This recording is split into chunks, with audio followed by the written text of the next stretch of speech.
Assalamualaikum, brother. What do you do for a living? Alaikum assalam wa rahmatullahi wa barakatuh. I'm an imam and I do business.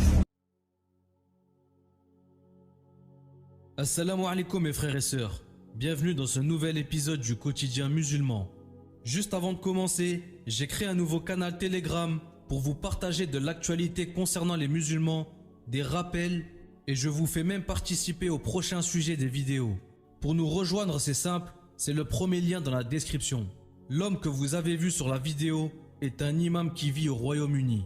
Et la voiture dans laquelle il roule est une Porsche GT3 d'une valeur d'environ 250 000 $. C'est le genre de voiture que seulement 5% de la population mondiale peut s'offrir.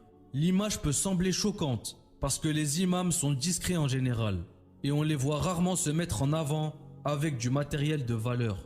L'imam dans la vidéo a répondu à l'homme qui l'a interpellé en lui récitant un verset du Coran.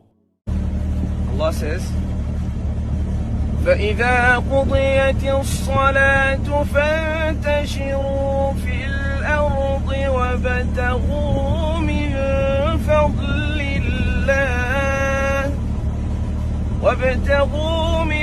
فَضْلِ اللَّهِ وَاذْكُرُوا اللَّهَ كَثِيرًا لَعَلَّكُمْ تُفْلِحُونَ. ما شاء الله. See you in the masjid, inshallah. Assalamu alaikum. Dans le verset que l'imam récite, Allah nous dit de remplir nos obligations religieuses, mais pas seulement. Allah nous dit aussi de travailler dur afin de réussir ici-bas et dans l'au-delà. L'islam n'est pas contre la réussite sociale et professionnelle. Bien au contraire. Au début de la révélation, certains compagnons du prophète sallallahu alayhi wa sallam, dont Abu Bakr, Omar ibn al-Khattab et Ali ibn Abi Talib, radiallahu anhum, s'étaient mis d'accord pour s'interdire certaines choses. Ils avaient dit qu'ils n'allaient plus s'approcher des femmes, qu'ils ne mangeraient plus de viande ou de matière grasse, qu'ils ne porteraient plus de vêtements en tissu grossier et qu'ils mèneraient une vie austère à la façon des moines. C'est vrai que c'est une bonne intention de vouloir abandonner certaines choses dans l'espoir de plaire à Dieu. Mais le mieux c'est d'abandonner des choses que Dieu lui-même a interdites. C'est pour ça qu'en réponse aux compagnons du prophète sallallahu alayhi wa sallam, Allah a fait descendre le verset suivant.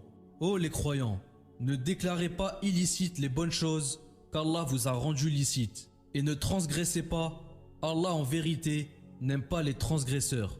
Allah ne nous interdit pas de faire du business et de gagner beaucoup d'argent. Il nous demande simplement de le faire en le craignant, c'est-à-dire en respectant ses ordres et ses commandements. Et lorsqu'à travers notre business, nous gagnons beaucoup d'argent, l'islam nous a aussi appris comment l'utiliser. Par exemple, prendre soin de sa famille et ne pas oublier les pauvres. Dans l'histoire de l'islam, on sait que plusieurs grandes personnalités étaient très riches. Abu Bakr avait une fortune d'environ 40 000 dirhams, ce qui ferait de lui aujourd'hui un multimillionnaire. Uthman ibn Affan était un homme d'affaires très prospère. Il avait beaucoup de terres et de nombreuses propriétés.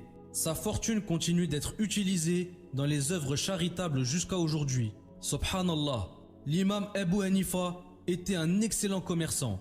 Il était incroyablement riche. On raconte qu'il donnait lui aussi des sommes astronomiques en charité. Mais à aucun moment, il n'avait été confronté à des difficultés financières. Cela montre bien que l'on peut être dévoué à Allah tout en réussissant très bien dans les affaires. Et Allah reste toujours le plus savant.